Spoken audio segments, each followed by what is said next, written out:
the city is also one of the few places in the country which appears to have railway vandalism under control. In southern states, the fight against vandals costs millions. In Brisbane, less than $500,000 annually.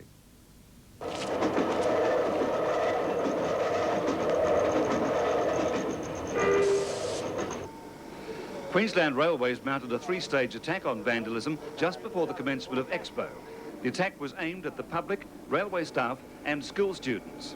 It happens more often in school holidays, which tells a story, unfortunately. The school program includes a talk from Project Liaison Officer Kevin Buckley and the showing of an educational video which stresses that vandals are losers. It's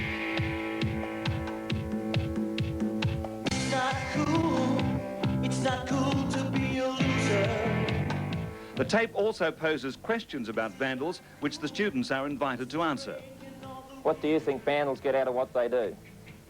Just pleasure in wrecking other people's stuff. A little bit of a thrill.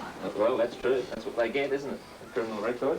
Last week, 2 Brisbane teenagers were sentenced to 240 hours unpaid community service after being found guilty of willful damage to railway property. Why do they do it? Photos, and it almost became like a challenge to do it, see if I could get away with it. It's mainly on the train lines, so, you know, the other graffiti artists will see it. I suppose it is illegal, but I don't see it as vandalism. Strategically placed posters and newspaper advertisements urge the public to help in the fight against vandalism by reporting any acts to the railway hotline.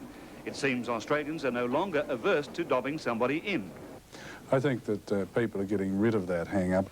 Some of the passengers on board the 1040 to Ipswich last Friday night agreed with the Minister and would have no hesitation in calling the hotline. For sure. Yeah. Yes, I will. Since the campaign began, vandalism on trains has dropped almost 50%. However, there's no room for complacency.